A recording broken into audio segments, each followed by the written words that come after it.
Na madrugada do dia 25 de abril, o movimento das Forças Armadas estabeleceu o controle da situação política em todo o país.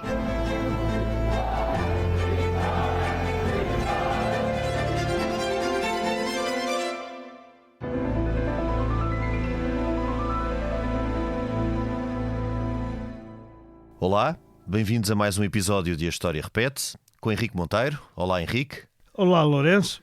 E comigo, Lourenço Pereira Coutinho. Hoje, dia de Natal, vamos falar sobre Carlos Magno, o rei franco que viveu entre os distantes anos de 742 e 814 e que logrou reunificar boa parte do Ocidente cristão sob o seu governo, tendo por isso sido coroado imperador. Subscrever o Expresso é ter acesso à melhor informação, a uma vasta oferta de conteúdos exclusivos e à opinião de referência. Subscrever o Expresso é tornar-se membro do nosso clube, poder ser voz ativa de uma comunidade informada e beneficiar de vantagens exclusivas. Subscreva o Expresso em expresso.pt/digital. Expresso. Liberdade para pensar. Num tempo em que quase não existiam cidades em boa parte do que é hoje a Europa Ocidental, em que a moeda não circulava, assim como o conhecimento, e em que o poder estava fragmentado numa série de tribos e senhores locais, uns cristãos, outros pagãos, Carlos Magno afirmou-se como um daqueles poucos homens que marcaram decisivamente o curso da história. Sem ele, seguramente que não tinha existido uma civilização ocidental tal como hoje a conhecemos. A importância de Carlos Magno torna-se ainda mais evidente quando olhamos em perspectiva para os longos e intrigantes anos que medeiam entre 476 d.C., ano simbólico da queda do Império Romano do Ocidente, e o dia de Natal do ano 800 d.C., ocasião em que Carlos Magno foi coroado pelo Papa Leão III como Imperator, governador do Império Romano. Este breve introito a Carlos Magno parte então do século V, mais precisamente do ano de 476, quando o Godo, ou Duacro, depôs em Ravenna a Rómulo Augusto, último imperador romano do Ocidente, e passou a governar grande parte de Itália em nome do imperador de Constantinopla. Os tempos seguintes não significaram um corte com o legado romano, que de resto era admirado pelos germânicos. Significaram, sim, uma lenta adaptação a uma nova realidade, órfã das instituições, das cidades e da ordem do tempo dos romanos. Então, as tribos bárbaras vindas do além-reno combatiam entre si pelos territórios ocidentais, isto junto com os bizantinos. Nos tempos do imperador Justiniano I, 597 a 565, estes conseguiram recuperar boa parte dos territórios do antigo Império Romano do Ocidente, situados junto ao Mediterrâneo. No meio da indefinição política, da hibernação cultural e de um sentimento geral de insegurança, o cristianismo assumiu-se como ponto de referência para muitos territórios que antes pertenciam ao Império. Para tal, contribuiu a sua organização, inspirada nas divisões romanas, como, por exemplo, as zonas metropolitanas, lideradas por um patriarca ou arcebispo, e as dioceses, lideradas por um bispo. A força doutrinal de alguns dos seus membros, como Santo Agostinho, bispo de Hipona, ou o Papa Gregório Magno, o espírito de missionação e ainda a adaptação a um tempo em que as cidades perderam protagonismo para o mundo rural, sublinhando-se aqui a importância dos mosteiros e da regra de São Bento. A afirmação do bispo de Roma como um primus inter pares no Ocidente e o combate aos desvios doutrinais, como o arianismo e o monofisismo, também contribuíram para a união do espaço ocidental cristão, se bem que à custa de um progressivo distanciamento da Igreja Oriental. Os séculos VI e VII assistiram à afirmação dos primeiros reinos bárbaros perduráveis. Os visigodos na Espanha, convertidos ao catolicismo em 587 por ação de Santo Isidoro de Sevilha, os francos merovingios na antiga Gália e na Germânia, sendo que o rei merovingio Clovis converteu-se em 495, os lombardos em Itália, eram um povo anti-romano e pagão que tomou o lugar dos bizantinos, convertendo-se ao catolicismo por ação do Papa Gregório Magno, sendo que na Grã-Bretanha predominavam então os vários reinos anglo-saxões, evangelizados por Agostinho de Cantuária nos tempos de Gregório Magno. Contudo, as fronteiras do Ocidente não estavam estabilizadas, pois algumas destas estruturas eram demasiado frágeis para resistir à pressão de novos invasores. No início do século VIII, o Império Visigodo da Espanha caiu perante os muçulmanos. Antes, e a leste, já os eslavos tinham chegado ao Báltico, à Boémia e aos Balcãs. Por sua vez, a Itália permanecia dividida entre lombardos e bizantinos, e a Grã-Bretanha continuava fragmentada nos reinos anglo-saxónicos. O papado era então uma instituição frágil, integrado num ducado bizantino e dominado pelo Senado e nobreza de Roma. Os papas estavam igualmente em conflito com o imperador bizantino, devido a questões políticas, sempre a intromissão do imperador na nomeação do papa, e ideológicas, caso da iconoclastia e a questão do filioque. Por sua vez, o Império do Oriente não tinha capacidade para apoiar militarmente o Papa, pois era ameaçado pelos muçulmanos a Ocidente, pelos lombardos em Itália e pelos eslavos a Oriente.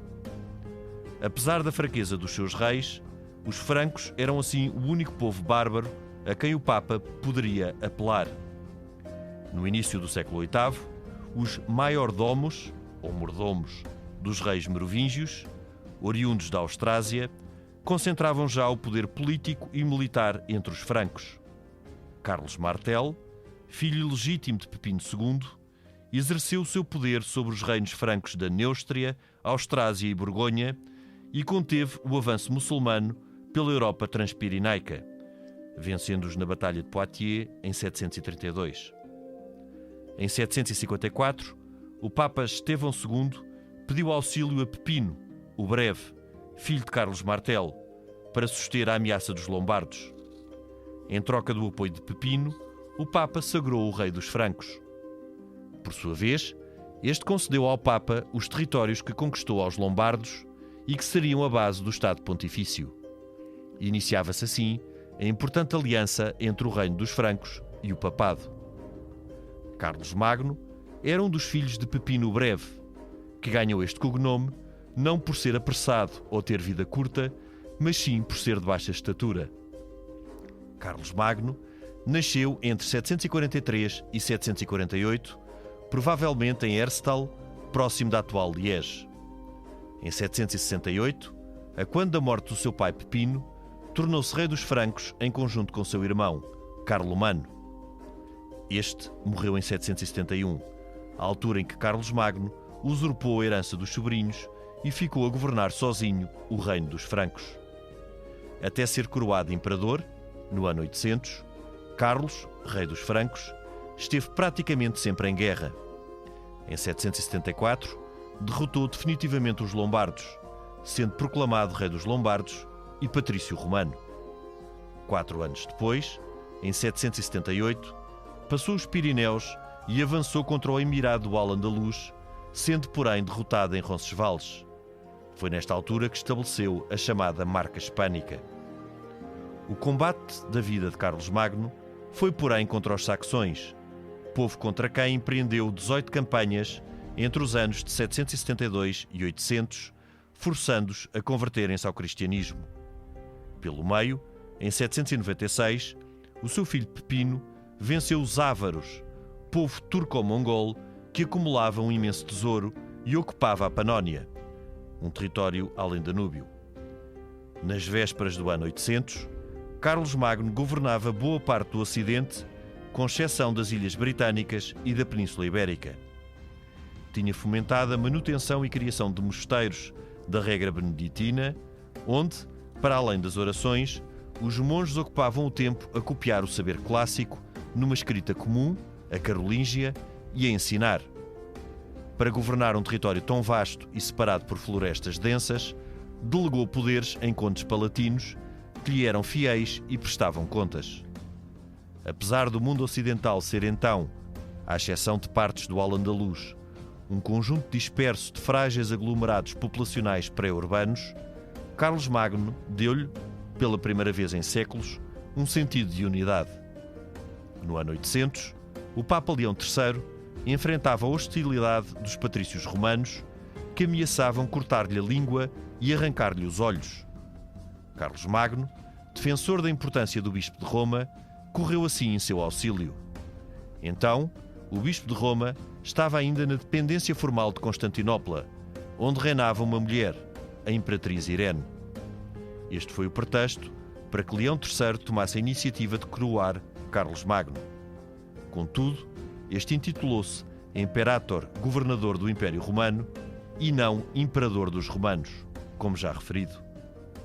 No ano seguinte, Carlos Magno foi reconhecido como imperador pelo Emir de Córdoba e, em 1812, foi reconhecido também por Miguel I, imperador bizantino.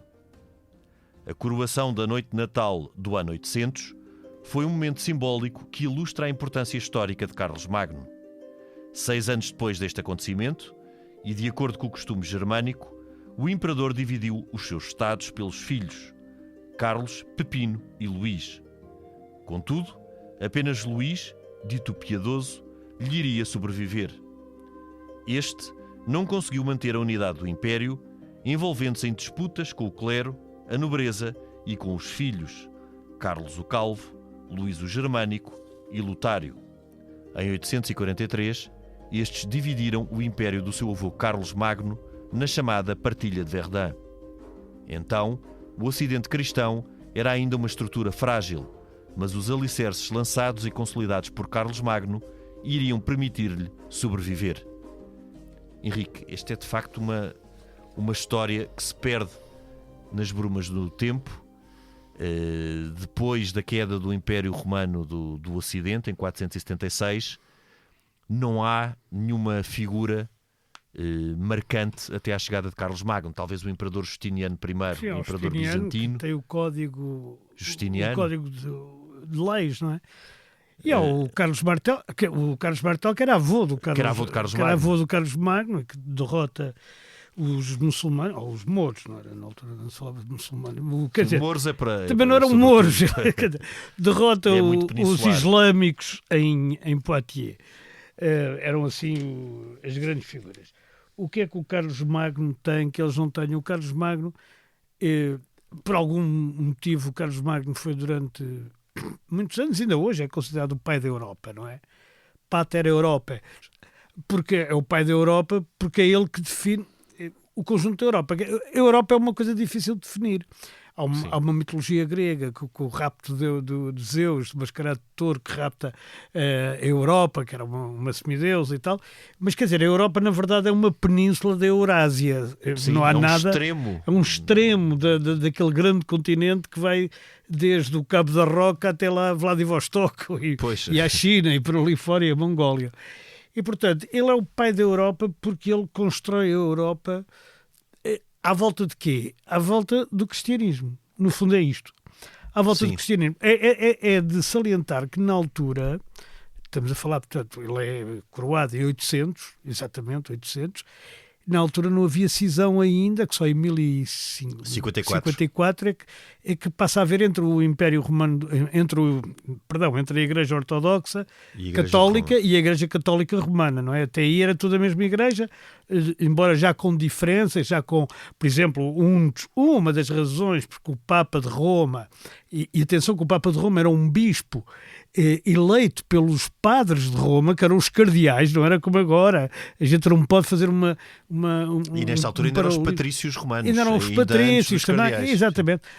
Quer dizer, e portanto nada disto era igual, mas ele há uma razão, para além da questão ideológica do filioque, portanto se o filioque no fundo, ninguém sabe o que é a questão do filioque. É a questão da Santíssima Trindade. É a questão se Deus não é superior ao Filho. E se o Espírito Santo procede do Pai e do Filho ou só do Pai? Exatamente, e se o Espírito Santo procede só do Pai ou do Pai e do Filho. Quer dizer, a Igreja Católica Romana diz que são todos iguais, que todos só é a Santíssima Trindade. São todos a mesma pessoa. A Igreja Ortodoxa de Constantinopla, e que agora tem basicamente a sede em Atenas ou em Moscovo, consoante as filiações, consoante o ponto de vista, acha que não, acha que o pai é o pai, depois há o espírito que procede do pai, por um lado, e o filho que procede também do pai. Separa o Deus homem do Deus imaterial. Sim, não separa totalmente, mas é uma coisa diferente. Não vamos discutir teologia, porque isso é muito mais complicado que isto. E isto já é complicado. Agora, ele baseia-se no cristianismo, do meu ponto de vista, para reconstruir aquilo que é a Europa. E ele conquista, e aliás dizima também, porque ele não deixa de ser um bárbaro que mata pessoas, atrás de pessoas. E ele usurpa, inclusive, os próprios sobrinhos. Sim, quando morre o Carlomagno, mas como eles todos faziam na altura, não é? Isso era, à época a ideia de família isso não é era a ideia que nós temos. Época. Mas ele, na verdade, ele baseia-se... Vamos lá ver, a dinastia anterior, esta é a dinastia carolíngia, não é? Já vinha desde o tempo do avô, praticamente, mas a dinastia anterior, que era a Merovingia, era uma dinastia que tinha um território pequenino, porque eles deixavam que a Aquitânia fosse independente, deixavam que a Bretanha fosse independente, a Frísia, a Lombardia, porque era uma série de coisas que fazem parte tribal. Da França. E depois a Alemanha, a Baviera, a Aquitânia, já falei. A zona da Borgonha, a Burgúndia. A zona da Borgonha. E ele vai unir isto tudo com base em dois critérios. Uns, porque já eram cristãos, tinham que submeter a um imperador cristão, que no ponto de vista do Carlos Magno era ele, e era aquele que tinha mais força, de facto, e mais carisma, não é? Outros, porque não eram cristãos, mas tinham que passar a ser, porque estavam dentro de um conceito que ele considerava a Europa. Portanto, claro. É uma unidade religiosa e é interessante que nesta altura, antes do Carlos Magno, portanto já com os primeiros francos, os francos, há duas tribos germânicas que se convertem ao cristianismo, os visigodos e os francos e os merovingios, os francos merovingios, o Clovis, quer dizer, os que vêm de Clovis, e todas as outras tribos germânicas eram pagãs. Exatamente. Designadamente os saxões, contra quem o Carlos Magno teve, e os bávaros. Os bávaros foi até uma... Toda essa zona Germânia, toda essa zona da Germânia estava fora na altura desta unidade cristã. É verdade. E Carlos Magno conquista. E depois Carlos Magno faz algo também muito importante. É que, como tu disseste, o bispo de Roma na altura não era mais do que um primus inter pares. Mesmo se teve momentos pontuais de grande importância com o Gregório Magno e tudo isso no século VII. Mas, em todo caso, não era mais que um primus inter pares dependente do imperador de Bizâncio. E o que, no fundo, Carlos Magno reforçará é uma aliança que não foi feita por ele, é feita pelo pai. O pai dele é o primeiro carolíngio rei franco. Mas não paga ao Papa o que deve. E, portanto, o Papa depois também entra em... Sim. Depois isso aí vai ser o ponto de partida para mas o que é que ele faz? Conhecemos isso da nossa história. Sim, Dom Afonso Henriques pessoas que não pagam ao Papa. Dom Afonso Henriques fez o mesmo. Mas o que é que... mas o Dom Afonso Henriques é 300 anos depois, não é? Sim. Isto, em todo caso, é uma fase muito diferente E é uma fase muito pouco estudada, porque há muito poucos documentos. Há muito poucos documentos, porque perderam-se. É a partir de, sobretudo, Carlos Magno, que os monges copistas conseguem perpetuar muitas das coisas que estavam dispersas. O Renascimento carolíngio. E o que Carlos Magno consegue também, nesta altura, é dar importância ao papado, porque o Papa até então estava na dependência de Bizâncio, e é interessante porque esta linhagem carolíngia, eles começam como maiordomos, portanto mordomos, que depois vai dar origem ao mordomo dos merovingios. Que eram os reis que nada faziam, que era mesmo assim a alcunha deles. Pois. O Carlos Martel era ainda um maiordomo. Era um maiordomo, o Carlos Martel não era. O Pepino, o filho, é que é o primeiro rei dos francos. É sagrado pelo Papa. E isto cria uma aliança, porque, no fundo, o rei dos francos precisa do Papa para se legitimar, e o Papa precisa dos reis dos francos também para se assumir como mais do que um primus inter pares. Para se defender, porque ele estava para se defender, claro, por questões muito prosaicas para se defender, mas também para se assumir como um primus inter pares. E é muito graças à força, por isso é que depois França é muito vista como uma filha querida, ou a filha primeira da Igreja. Sim. É muito graças à força que os reis francos dão ao Bispo de Roma, que o Bispo de Roma assume a sua independência face a Bizâncio.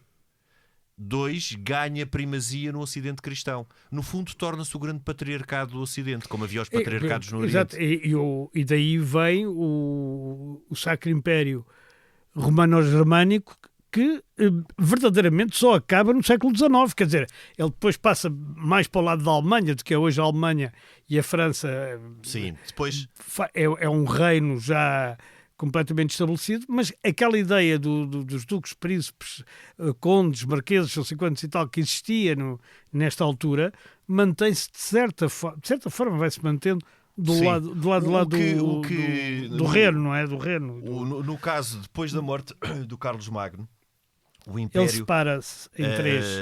É dividido pelos netos em 3. Divide-se a parte da Germânia, da parte franca e da parte que fica para Lutário, que era justamente chamada Lutarígia, que era a parte de Itália e dos Países Baixos. E o que é que se passa no Reino dos Francos? Continua a dinastia carolíngia, mas entra em decadência até o Capeto. Sim, até 987 há reis descendentes de Carlos Magno. Nos francos. No espaço da Germânia não, há uma fragmentação e depois os duques da Saxónia que conseguem ser coroados como imperadores do Sacro Império, voltar em 1962. à Saxónia, como tu disseste. A Saxónia são dezenas de batalhas até ele conseguir. Sim, são campanhas. São 18, falaste em 18, não é? Sim, são cerca de 22 anos de campanhas são militares. Menos mais de 14 ou 15, mas deve ser 18. E até ele destruir o Irminsul. O Irminsul é uma coisa fantástica. O Irminsul era uma espécie de um santuário, que era uma coisa de pedra, que para eles acreditavam que era o pilar que conectava o céu com a terra. Eles, os saxões. Os ditos pagãos.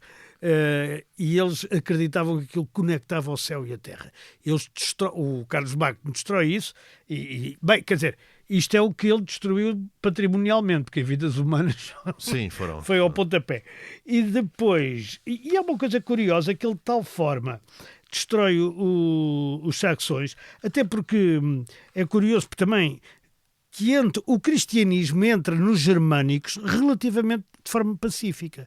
Que há muitas tribos germânicas que se convertem praticamente sem luta, quer dizer, pacificamente, dizem, está bem, pronto. Aliás, os próprios francos foi um dos segredos da prevalência dos francos ao Ocidente, foi terem-se convertido logo. E, portanto, a fúria do Carlos Magno concentra-se sobre todos os germânicos, ele próprio era descendente de germânicos, não é? Como Franco, contra todos os germânicos que não se submetem, e entre eles os saxões, como já vimos. Portanto, ele cria um credo comum, uma religião comum e uma linguagem comum. Mas ele, curiosamente, tem muitos saxões, durante séculos, é visto como carrasco dos saxões. E há uma coisa que é muito curiosa, que eu acho muito curiosa. Em 1935, portanto, estamos a falar há pouco tempo, de anteontem, em relação ao Carlos Magno, o Hitler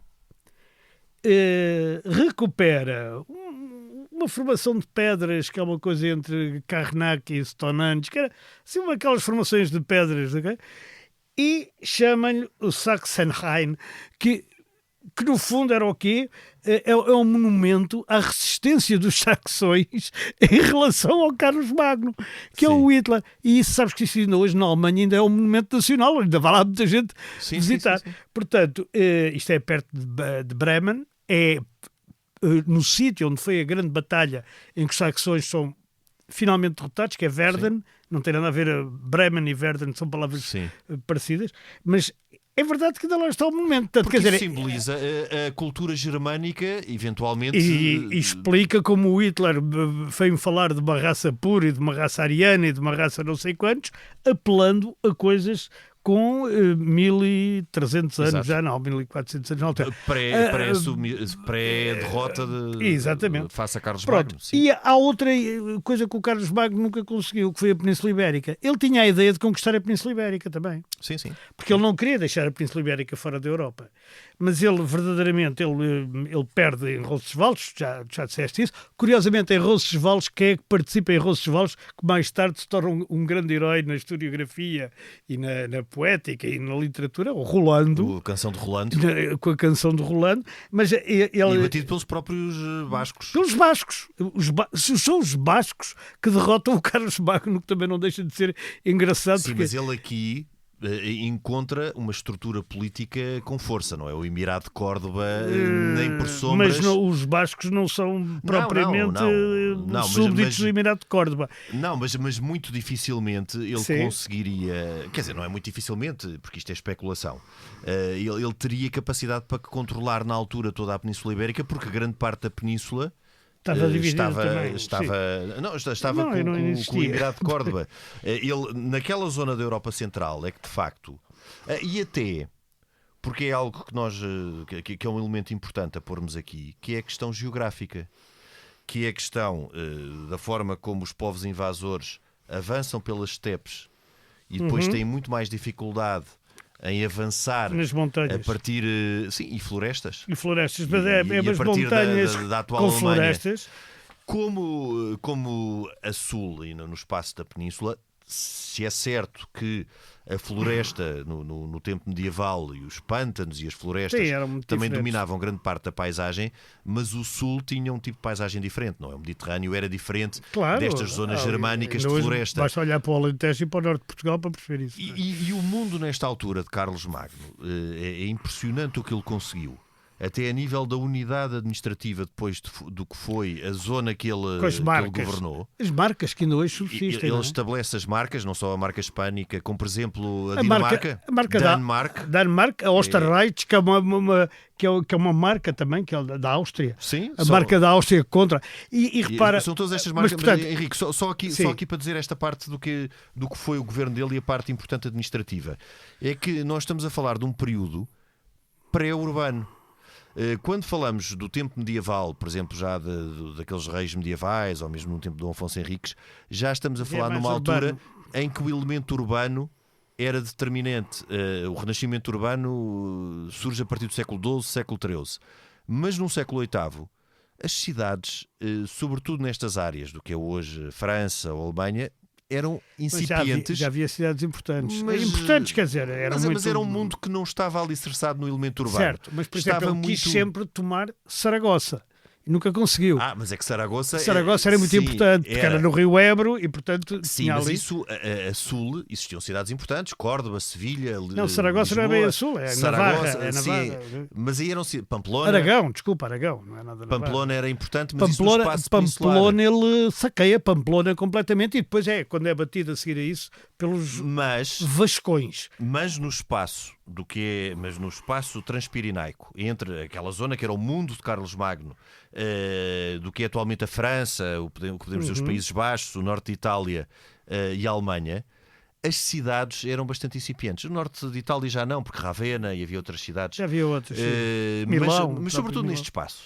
Neste espaço não existiam praticamente cidades. E o que ele consegue é fomentar também não só a cultura em mosteiros, como urbanização, não é? Como também escolas não só palatinas como monásticas, como também é algo que ele começa a fazer. Não é que, por exemplo, a existência não só da palavra como do conceito conde, por exemplo, que era comes, que vem de companheiro, não existisse antes, já no tempo dos merovingios, mas é ele que cria. Esses comes estavam praticamente autónomos, porque eram praticamente um sistema tribal em que não prestavam contas. Sim. Estes condes do tempo de Carlos Magno são condes palatinos, ou seja, são condes da confiança dele. Exato. Isto é um período ainda pré-feudal, em que não passa necessariamente, não são condes territoriais em que passa de pai para filho, são condes palatinos nomeados pelo Carlos Magno, que governam aqueles territórios em estreita articulação com ele e fiéis ao Carlos Magno. Tal como os duques e os marqueses que começam aqui também. Os marqueses, por exemplo, vêm do alemão Mark Graf, como o que é alemão o senhor das marcas. que governavam, eram mais importantes porque governavam os espaços de fronteira. E tudo isso é do tempo de Carlos Magno. E ele consegue, de facto, isto que nós olhando em perspectiva é espantoso. Se nós pensarmos como é que uma religião oriental, que acaba por se universalizar, nós também já falámos aqui noutros episódios, com São Paulo. Não é bem oriental, é ali Médio Oriente. Sim, uma religião do Próximo Oriente, mas que não é uma religião ocidental, não é? No Ocidente... Não unia o céu e a terra através de um pilar, nem... Mas como é que uma religião que nasce no Próximo Oriente, que é universalizada por São Paulo,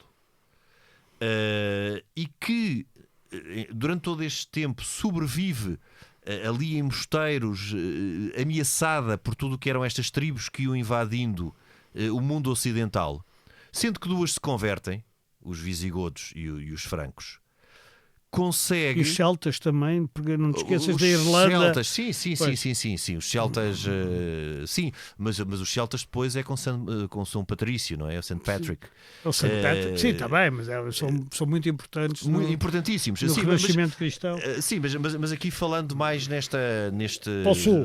Pronto, entre o espaço da França e da Alemanha. Nesta zona, é claro que depois há outras situações.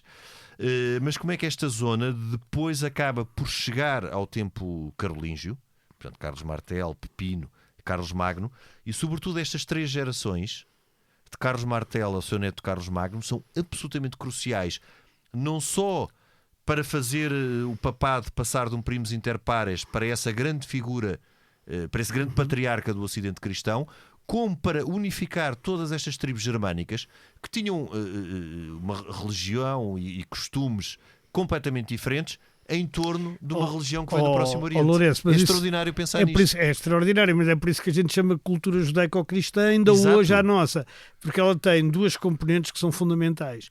Uma do judaísmo, que é aquilo que se chama escatologia, ou seja, a história caminha para um fim e o amanhã há de ser melhor que ontem, não é? Isso é fundamental na doutrina judaica, que passa para a doutrina cristã também, que é uma ideia de esperança e que dá esperança. E a outra é de São Paulo, que é o catolicismo, ou seja, o universalismo da ideia. E, portanto, não é uma religião de uma tribo, como, aliás, o primeiro Deus de todos, o El, que é o primeiro Deus da Bíblia, chama-se El. Só depois é que se chama Jeová. A maior parte das pessoas vão dar por isto porque não leem a Bíblia, mas a verdade é que está lá escrito isto. E era um Deus de uma tribo, quer dizer, estima-se que os judeus que foram para o Egito na primeira vez, que depois que retornam à terra prometida, guiados por Moisés, portanto aquela parte do princípio da Bíblia, os judeus que foram para o Egito tinham um Deus... Deus era uns 100 ou 200, quer dizer, aquilo era uma tribo com Deus, como todas as tribos tinham o seu Deus. Só depois, mais tarde, ele passa a ser... E não estavam preocupados em converter ninguém. Não, era deles, era o Deus dele, era o que os protegia, não é? Era os que protegia. E depois, mais tarde, de facto, aliás, o próprio Jesus Cristo ainda ensina aquela oração, que é o Pai Nosso, e as preocupações que lá estão são as preocupações de sempre, que é o pão nosso de cada dia nos dai hoje. Quer dizer, é a comida, é a sobrevivência das próprias pessoas, não é? E, portanto, só mais tarde não muito, o São Paulo, que nunca chegou a conhecer Jesus Cristo, mas tornou-se um apóstolo, digamos, honorário, como se diria hoje, é que o São Paulo tem esta ideia magnífica, esta visão magnífica. Os ensinamentos de Cristo, ou de quem os escreveu, não interessa agora estar a discutir, aqueles ensinamentos são tão gloriosos, tão bonitos, tão coisas, amar aos outros, não sei o quê, dar a outra face, é? Que são universais. Quer dizer, são humanistas, na verdade. Quer dizer, servem para a humanidade toda. E, portanto, ele batiza a Igreja de católica. Católica quer dizer, em grego, katos, do universo. Universal. E portanto, essas duas coisas levam a que qualquer rei, ou papa, ou isso tudo, tenha a ambição, às vezes por métodos bastante violentos, de transformar isto numa... Porque há aqui uma premissa inteiramente nova, exatamente por estares a falar nessas tribos que podiam ser pequenas, que a única coisa que desejavam era um Deus que os protegesse. Exatamente. Tu passas de uma ideia de Deus protetor para uma ideia de Deus criador. Exato. Porque se o Deus é criador, é um criador universal e não só um protetor específico daquela tribo. E isso muda tudo, e isso leva e motiva a conversão, não é? E estes reis, que eram no fundo o braço, a espada do poder espiritual, a lutarem para converter. Certo. Bom, e agora voltando à Península, o doutor Carlos Magno, não, se fosse hoje era doutor, o doutor Carlos Magno conseguiu 4 pontos importantes na Península, mesmo assim, embora muito encostados à França, que foram Barcelona, que voltou a ser cristã. Sim. Com ele, Gerona, Urgel, que ainda hoje a gente diz há um bispo de Urgel, a gente nem sabe bem onde é que é Urgel, mas o bispo de Urgel, juntamente com o presidente da França, ou o rei de França, é que são de Andorra. São os chefes de Estado de Andorra, curiosamente. É o bispo de Urgel. E o conde de Urgel era bastante importante na altura da Aragão. E a Cerdanha é uma terra já pequena hoje, mas que era uma terra maior naquela altura, em 800, por volta de 800. Mas eles nunca conseguem ir para além. Eles tentam Saragossa, não conseguem tomar Tortosa, e quer dizer, e de facto eles são expulsos da península pelos vascões que os historiadores da época chamavam os senhores da passagem dos Pirineus. Exato. É por isso que o País Basco entra pela França também. Exato. Porque eram eles que dominavam a passagem dos Pirineus. E, portanto, eles tinham um poder muito grande da passagem da Europa continental para a Península. Sim. E provavelmente é isso que faz os bascos sobreviverem até hoje com uma língua própria e uma espécie de uma cultura que também, em certa forma... É que o raciocínio dele para a Península foi o mesmo que ele usou para o espaço italiano, porque ele consegue submeter os lombardos. Portanto, ele, ao conseguir submeter os lombardos e passando para lá dos Alpes, pensa que pode fazer o mesmo. Mas ele lá tinha aliados e aqui não tinha. Aqui não tinha. Aqui não tinha. Lá tinha aliados. Aliás, ele era muito aliado do Papa anterior ao Leão III, que salvo era o Adriano VI. Agora não me lembro se era assim. Eu penso que era Adriano I. Ou talvez fosse primeiro. Eu também não sei é mais avançado. Não sei onde é que fui buscar o sexto, que já tinha que haver 5 Adrianos, por isso é que eu me admirei de dizer Adriano VI. Não, era Adriano I. Era Adriano I. O Adriano I, ele aliás passou, acho que um mês ou mais de um mês, a falar com o Adriano I sobre estas questões todas, porque a gente também pensa que estes tipos eram uns brutos e que não pensavam e que não tinham estratégia. Isso é presunção da nossa parte. É presunção da nossa parte, quer dizer, eles já eram seres racionais e seres dotados de inteligência. E ele teve um mês praticamente a falar com o Adriano e a combinar com o Adriano como é que isto havia de ser, de tal forma que há uma carta para o Hilário do Leôncio, em que diz: uma nova promessa de eternidade desenha-se graças ao trono de Pedro. Estamos a falar do Papa aqui, não é? Trono de Pedro. O prestígio de Roma não para de crescer aos olhos dos bárbaros, particularmente os francos vitoriosos. Quando o rei quiser restaurar o império, será em Roma que receberá a coroa.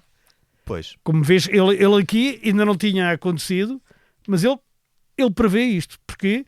Porque ele prevê que esta aliança, que está, aliás, simbolizada na águia com 2 cabeças, uma para o poder temporal, outra para o poder espiritual, que era esta aliança que iria salvar não só a cristandade como... E essa aliança que muitas vezes irá funcionar, muitas vezes irá entrar em guerra fratricida durante grande parte do tempo, mas é interessante porque a quando da coroação, e neste momento que foi até o pretexto para este episódio da coroação, que foi no dia de Natal do ano 800, o Papa Leão III... A gente não pode dizer isso exatamente porque depois o calendário muda. O calendário muda, exatamente. Mas pronto, vamos assumir... Vamos adaptar.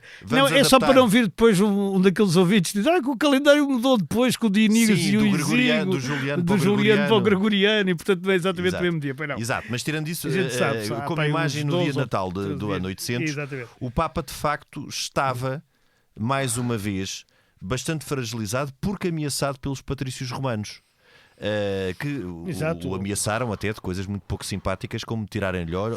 E depois disso foi dado como milagre, porque isso não aconteceu. Cortarem-lhe a língua e tirarem-lhe os olhos. Porque na altura, até esta ideia de família era muito contrária à que nós temos hoje em dia, porque muitas vezes os irmãos, porque o costume franco era não de passagem de um reino como se fosse um Estado, mas como se fosse propriedade. Exatamente.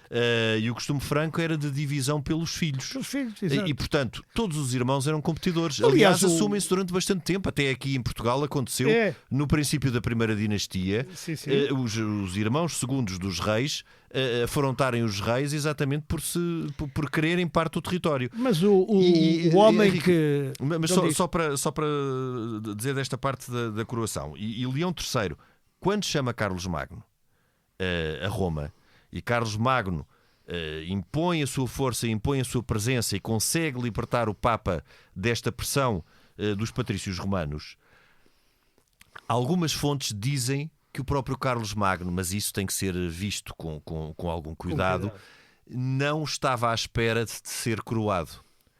Tanto que ele não é coroado como imperador dos romanos. Ele recebe o Imperator, o Ius Imperator, que, como sabes, o Imperator significava a capacidade de exercer o poder militar no Ocidente. E tanto que Carlos Magno, isto também é num momento muito específico do Império Bizantino, em que o Império Bizantino é governado por uma mulher, pela Imperatriz Irene, que é uma imperatriz importante. Sim. E Carlos Magno, imediatamente a seguir a ser coroado, escreve a Irene a propor-lhe um casamento, a propor casar-se com ela. Exato, mas repara que depois acabou Irene... por não funcionar porque Irene é deposta em 802. E é sucedida por um Leão V, acho eu, o Arménio, imperador. Agora, mas a Irene, curiosamente, começa a portar no governo em nome de um filho, sim, como regente, digamos, mas depois ela própria intitula-se Basileia. Não sei se diz Basileia, mas o feminino de Basileu. É Basileia, penso eu. E ao mesmo tempo, quando chega a Roma o Magno, o Charlemagne, o Carlo, que aliás, Carlo de Grosse, como dizem os alemães, ou Charlemagne, como dizem eu, e nós dizemos Carlos Magno, quer dizer só Carlos o Grande. Exato. E Carlos quer dizer homem ou varão. Carlo. Não, em germânico. Em germânico. Carlo. O que o Papa lhe diz é Carolos Sereníssimos Augustos. Portanto, Carlos Sereno e Augusto, coroado por Deus, grande e pacífico imperador romano, governante do Império, tal como Deus, rei, tal como por Deus é rei da França e da Lombardia. Isto digamos, é a fórmula completa. É uma fórmula intricada. Não li toda em latim, que é para depois não gozarem comigo, aqueles que estudaram latim a sério, mas é a fórmula que o Leão, o imperador... Aliás, quem tinha tentado derrubar o Leão era o sobrinho do Adriano. Porque aquilo também era tudo uma coisa assim, um bocado estranha. E porquê é que isto acontece? Até por um costume franco, e isto vindo já do tempo dos merovingios, que é da famosa lei sálica. Ou seja, do poder... Sobretudo o poder imperator, o ius imperator, o poder militar, não poder passar por mulher. E eles, aproveitando o facto de Irene estar lá, porque no Império Bizantino não existiam esses constrangimentos, e ela foi de facto imperatriz, e ele proclama-se como imperador, ou seja, como chefe militar do Ocidente. De tudo. Mas há aqui uma coisa que eu acho que é muito importante, e que eu aprendi com bons professores na Faculdade de Letras, e que é a Europa, o conceito da Europa, que nasce, vai nascendo aos poucos, mas que se firma muito com Carlos Magno, não é? Que aliás ainda hoje no Parlamento Europeu é uma referência, como o Erasmo é para a ciência. Sim. E ela é uma referência política, não é? Uma referência política de unidade do Ocidente. De unidade do Ocidente. O Carlos Magno constrói a Europa contra os russos, ou seja, os eslavos, que são os ávaros. Os eslavos, sim. Que a gente chama ávaros. Quer dizer, a história, sim, na altura chama ávaros. De onde vem avarento. De onde vem o termo avarento. E os turcos. E quer dizer, e isto é curioso, os turcos... E os germânicos, e vencem os germânicos... Mas eles vencem os germânicos e integram. Sim. Mas eles não vencem os ávaros, nem entram em grandes disputas com os ávaros, porque eles estão para lá do... Ele depois vence os ávaros. Eles depois... Sim, eslavos que ainda não estão cristianizados. Mas não, mas repara, mas eslavos é de onde vem a palavra escravos. Eles são todos escravizados, não são tidos como os germânicos. Os germânicos, se não se querem converter, são mortos. Mas os outros são convertidos e ficam coisas. Os eslavos nunca... convertem. Os eslavos são Eles não convertem claro. nenhum, são escravizados. E há imensas palavras, imensos idiomas europeus que têm a palavra escravo, a começar pela nossa e pela espanhola e tal, vem de eslavo. Exato. E slave em inglês é óbvio, e slava. Porque parte dos eslavos, como sabes, depois são cristianizados pelo Ocidente, e parte dos eslavos são cristianizados por São Cirilo e ficam ortodoxos. Sim, mas isso São Cirilo é outra história. Isto começa na Bulgária para lá. Isso é outra história. Mas, quer dizer, na verdade, esta Europa que ele conquista e que ele quer manter é uma Europa que, digamos, não corresponde à União Europeia de hoje, porque há lá países como a Polónia, talvez, e os Bálticos, a Roménia, a Bulgária, talvez a Boémia, embora a Boémia fosse ali de fronteira, portanto, a República Checa, que são... Quer dizer, que tirando esses países, ou partes desses países, porque a Polónia também era muito mais para o lado da Bielorrússia. Sim. Porque uma grande parte da Polónia oscilou muito, era da Alemanha, não é? Uma grande parte da Polónia, nomeadamente. Da zona da Prússia. Exatamente. Até os estaleiros naval de Gdansk, que chamava-se Danzig, e eram os estaleiros navais alemães. Mas, enfim, tirando estas confusões, essa é mais ou menos aquela Europa que o Carlos Magno pensa e que o Papa da altura e que o Papa na altura pensa também. É uma Europa que exclui, curiosamente, os russos e os turcos. Ora, nós hoje estamos numa situação política em que nós estamos totalmente longe, não estamos assim tão longe dessa concepção daquilo.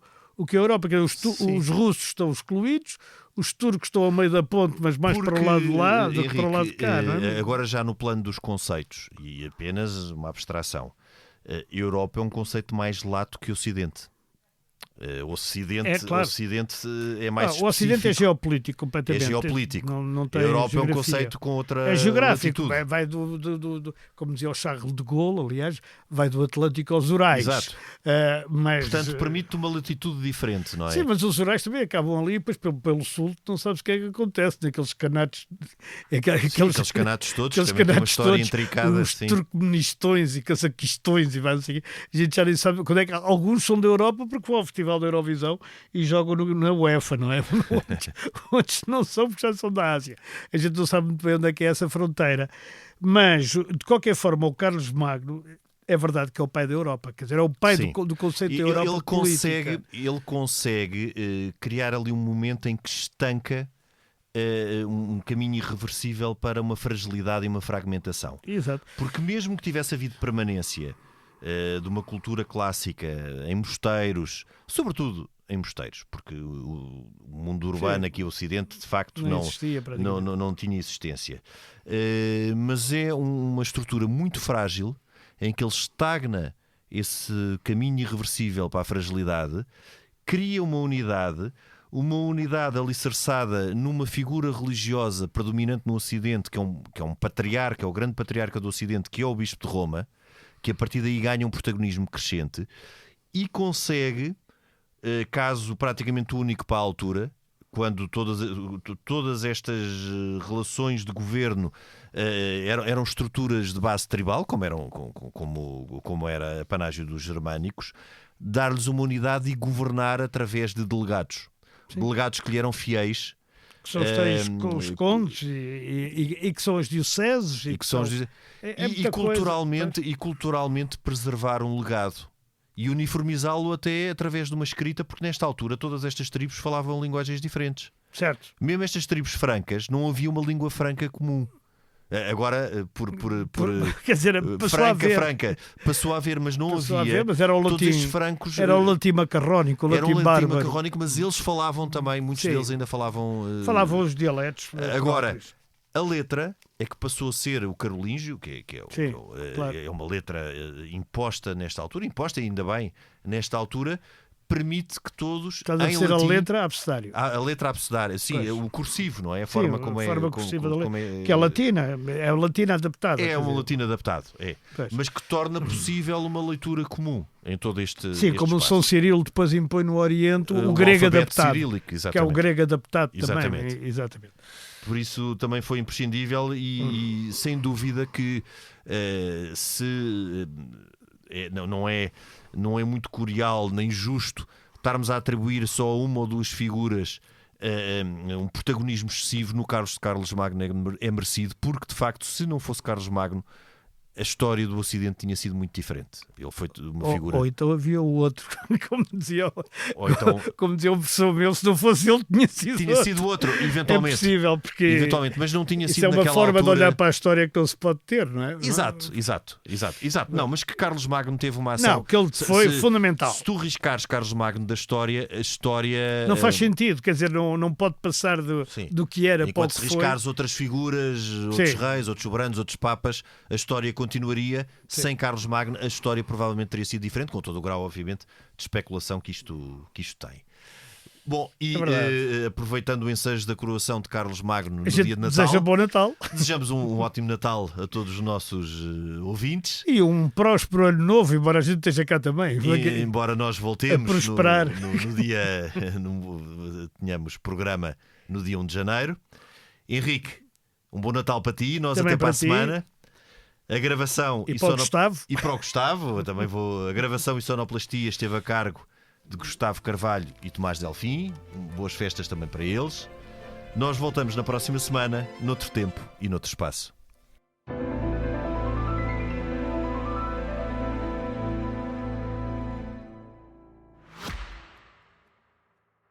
Subscrever o Expresso é ter acesso à melhor informação, a uma vasta oferta de conteúdos exclusivos e à opinião de referência. Subscrever o Expresso é tornar-se membro do nosso clube, poder ser voz ativa de uma comunidade informada e beneficiar de vantagens exclusivas. Subscreva o Expresso em expresso.pt/digital. Expresso. Liberdade para pensar.